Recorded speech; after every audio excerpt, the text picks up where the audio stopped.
नाम से जो अंग्रेज थे, ठीक है, उनकी वो राजस्व व्यवस्था के 3 नाम सुने होंगे।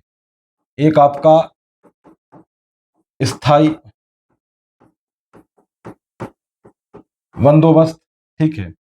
एक आपने सुना होगा रैयतवाड़ी, और एक सुना होगा आपने महालवाड़ी।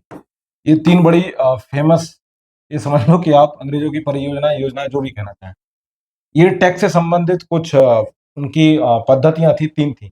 आज आप इन 3 को समझिए थोड़ा सा। तो मैं पहले स्थायी बंदोबस्त समझाने जा रहा हूं, ठीक है। स्थायी, 2 मिनट। स्थायी बंदोबस्त, कौन सी स्थायी बंदोबस्त? स्थायी बंदोबस्त में क्या होता था, मैं इधर किसको ले लेता हूं, अंग्रेजों को। किसको? अंग्रेज को। इधर मैं किसको ले लेता हूं,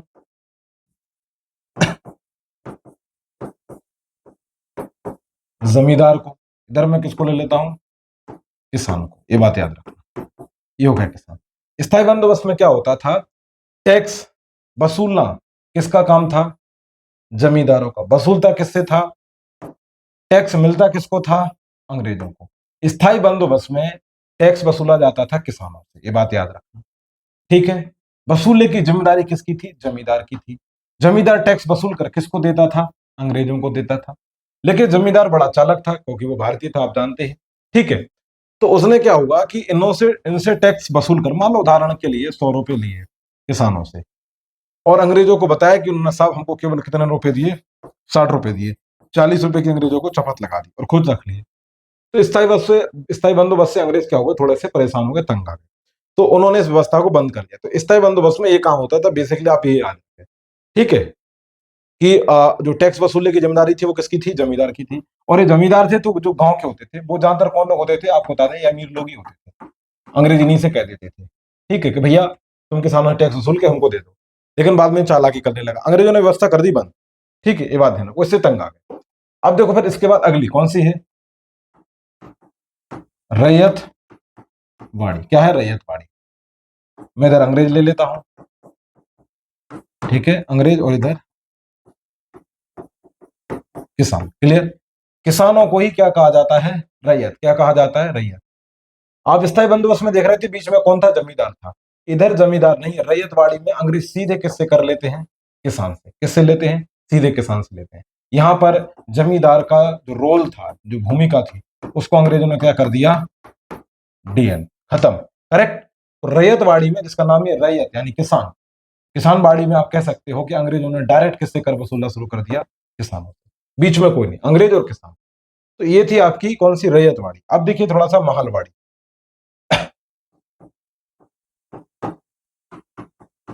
महलवाड़ी व्यवस्था क्या थी, आप ये देखिए, ठीक है, क्लियर है।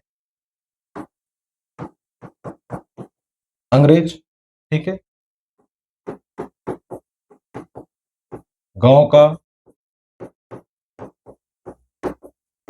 मुखिया और ये गांव, ये बात याद रखना।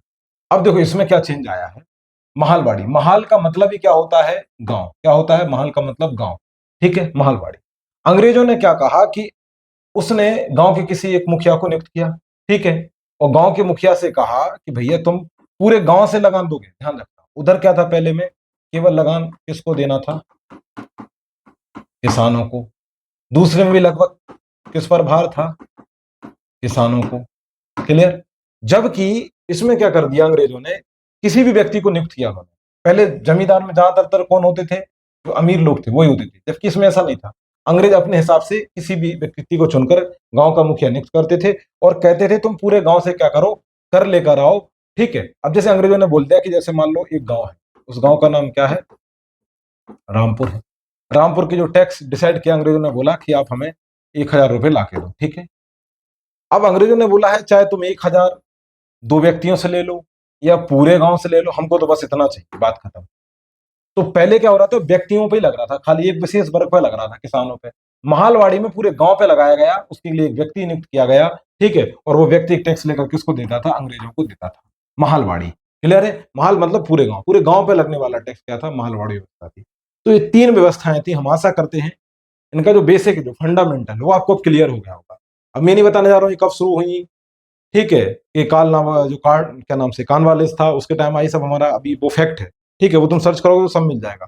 मेरा काम था मूल जो अंतर है इसके अंदर, जो बेसिक डिफरेंस है वो आपको क्लियर हो। तो आशा करते हैं कि अब आप थोड़ा सा आपको इन तीन व्यवस्थाओं को लेकर एक जो भ्रम था वो टूटा होगा। ठीक है, चलिए आगे बढ़ते हैं।